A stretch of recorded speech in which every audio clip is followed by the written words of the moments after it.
አሰላሙ አለይኩም ወራህመቱላሂ ወበረካቱ።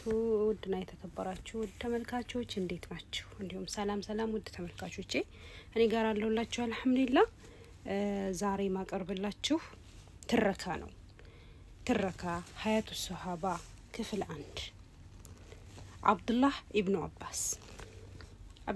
አባስ ነገሮችን ፈጥኖ የመረዳት ልዩ ችሎታው የላቀው እውቀት ጥበብና ብልሃት ያለው ከኢብኑ አባስ የሚበልጥ ሰው አይቼ አላውቅም ይሉናል ሰዓድ ኢብኑ አቢ ወቃስ።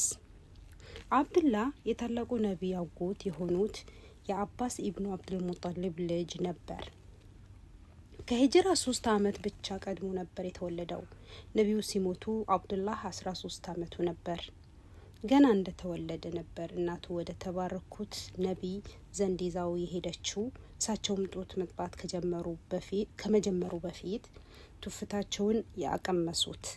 ይህ በአብዱላህና በነቢዩ መካከል እስከ ህልፈተ ህይወት ድረስ ፍቅርና ታዛዥነት እንዲኖር ያስቻለው የልብ ወዳጅነት ጅምር ነበር። አብዱላህ በጎና መጥፎውን መለየት ሲጀምር ነቢዩን ማገልገል ስራዬ ብሎ ተያያዘው። ነቢዩ ውዱ ለማድረግ ሲፈልጉ እሱ ከዚያም ተሯሩጦ ውሃ ያቀርባል። በሶላት ጊዜ ደግሞ ነቢዩ ሲሰግዱ እሱ ከኋላቸው ይቆም ነበር። ወደ መንገድ ወይም ወደ ዘመቻ የሄዱ እንደሆነም ከእሳቸው አይነጠልም። የእሳቸው ጥላ ነበር የሚከተለው። አብዱላህ በአጠቃላይ ነቢዩ መሐመድ የሚያደርጉትና የሚሰሩትን ሁሉ ነቅቶና ተኩሮ ይከታተል ነበር። ልቦናው በምኞት የተሞላ ጨቅላ፣ አእምሮ ንጹህና ያልተበረዘ ነበር። የነቢዩ ንግግሮች በአእምሮ ሲያጠነጥን የነበረው ችሎታ ልክ እንደ አንድ የድምጽ መቅረጫ መሳሪያ ነበር። አብዱላህ ለተከታዩ ሙስሊም ትውልድ መተኪያ የሌላቸውን የአላህ መልእክተኛ ንግግሮች ጠብቆ በማቆየት በነቢዩ ምርጥ ምሁራኖች ሶሃቦች መካከል አንዱ ሊሆን በቅተዋል። 1660 የሚሆኑ የነቢዩ ንግግሮችን ከአእምሮ መዝግቦ ለትውልድ አስተላልፏል። እነሱም በቡኻሪና በሙስሊም ስብስብ ስራዎች ውስጥ ተመዝግበውና ትክክለኝነታቸውን ተረጋግጦ ይገኛሉ። ነቢዩ ሙሐመድ ሰለላሁ ዐለይሂ ወሰለም አብዱላህ ገና ህፃን ሳለ ትከሻውን መታ እያደረጉ ጌታዬ ባክህ የኢስላምን የጠለቀ እውቀት የሚያገኝ አድርገው፣ የነገሮችንም ምንነትና ትርጉሙም አሳውቀው በማለት ዱዓ ያደርጉለት ነበር። አብዱላህ ኢብኑ አባስም መላ ህይወቱ ለትምህርትና እውቀት ፍለጋ እንደሚውል የተረዳው ገና ቀደም ብሎ ነበር። እውቀትና ግንዛቤ ብቻ ሳይሆን ጥበብና ብልሃትም እንዲያገኝ ነቢዩ ዱዓ ያደርጉለት ነበር። አብዱላህ እንደተናገረው አንድ ቀን ነቢዩ ሰለላሁ ዐለይሂ ወሰለም ውዱ ለማድረግ ተዘጋጁ። እኔ ውሃ ላቀርብላቸው እጣደፍ ነበር። በስራዬ በጣም ተደሰቱ። ሶላታቸውንም ሊጀምሩ ሲሉ እኔም ከጎናቸው እንድቆም ጠየቁኝ። እኔ ግን ከኋላቸው ቆምኩኝ። ሶላቱ ሲያልቅ ወደ እኔ ዞረው አንተ አብዱላህ ከጎኔ እንዳትቆም የከለከለህ ምንድን ነው አሉኝ። ከጎኑ እንዳልቆም በእኔ አይን እርስዎ በጣም የተከበሩ ታላቅ ኖት ስል መለስኩላቸው። ነቢዩ እጃቸውን ወደ ላይ ዘርግተው ጌታዬ ሆይ ጥበብና ብልሃትን ስጠው በማለት ጸለዩ። ወጣቱ አብዱላህም ከእድሜው ጋር የማይመጣጠን ጥበብና ብልሃት እንዳለው ማስመስከሩ የነቢዩ ጸሎትና ያለ ጥርጥር ተቀባይነት ማግኘቱ ያረጋግጣል። ከዚህ ባሻገር በነቢዩና በህይወት ዘመንም ይሁን ከዚያ በኋላ በቀናነት ባለመታከት ለእውቀት ፍለጋ ሲባል ያደረገው ጥረት ለኢስላም ከፍተኛ አስተዋጽኦ አበርክቷል። በነቢዩ የህይወት ዘመን ወቅት በእሳቸው ይደረጉ ከነበሩ ስብሰባዎች መካከል አንዱም አልፎት የማያውቅ ሲሆን እሳቸው የተናገሩትን ሁሉ በአእምሮ አጠንጥኖ ለመያዝ ይታገል ነበር።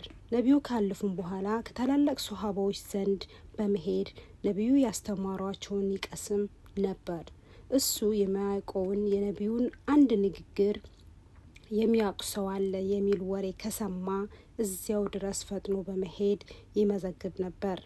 የሰማው ነገር ሁሉ በጥልቀት ይመረምርና ከሌሎች ሪፖርቶች ጋር ያገናዝባል።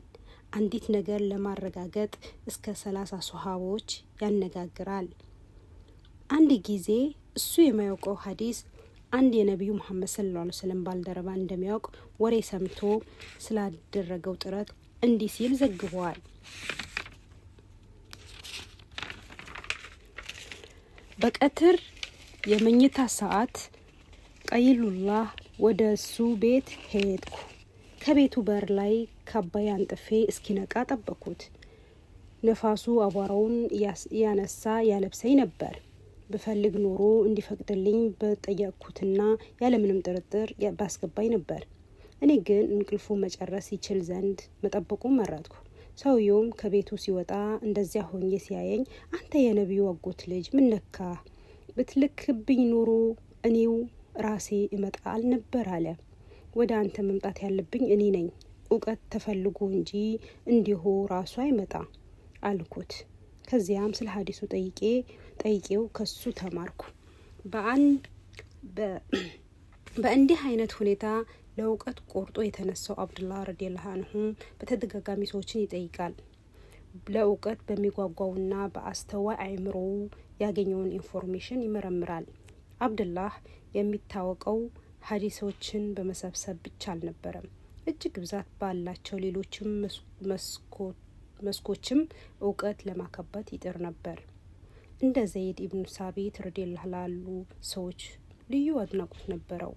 ዘይድ ኢብኑ ሳቢት የወህይ መዝጋቢ፣ የመዲና ከተማ ዋና ዳኛ፣ የህግ አማካሪ እንዲሁም የውርስ ጉዳዮችን የሚመለከቱ ህጋትና በቁርአን ንባብ ባለሙያ ነበር።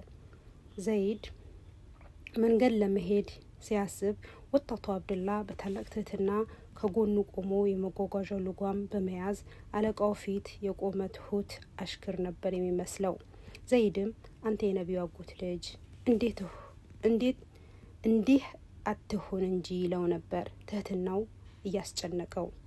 ከእኛ መሀል ያሉትን አዋቂዎች እንድናከብር አልታዘዝንም? ይህ ነበር አብዱላህ።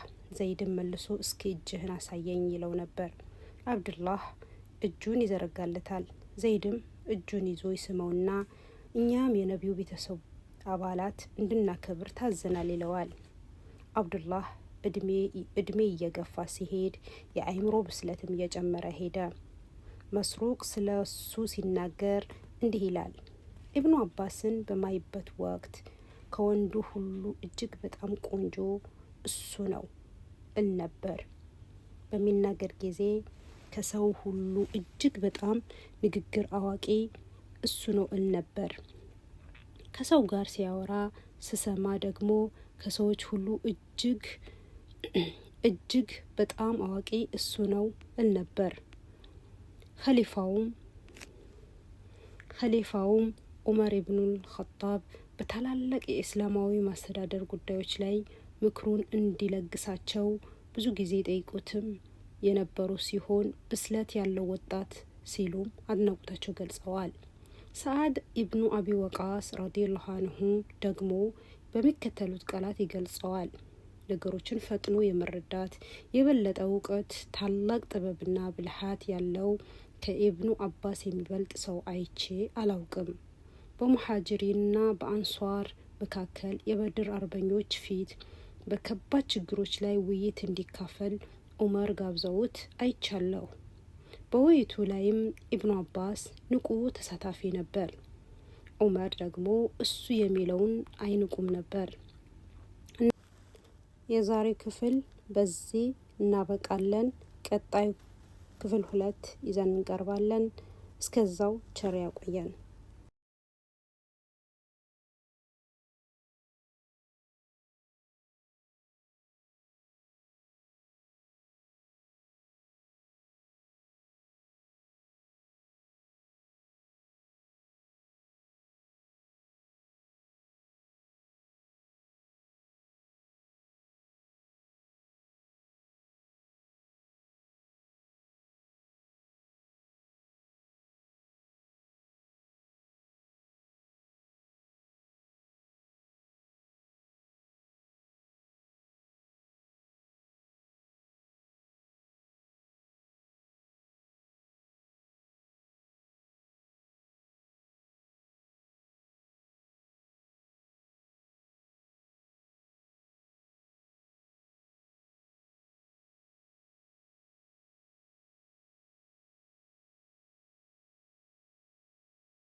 ለዛሬው እዚህ ጋር እናብቃ። ቀጣይ ክፍል 2 ይዤ እቀርባለሁ። እስከዛው ቸር ያሰንብተን።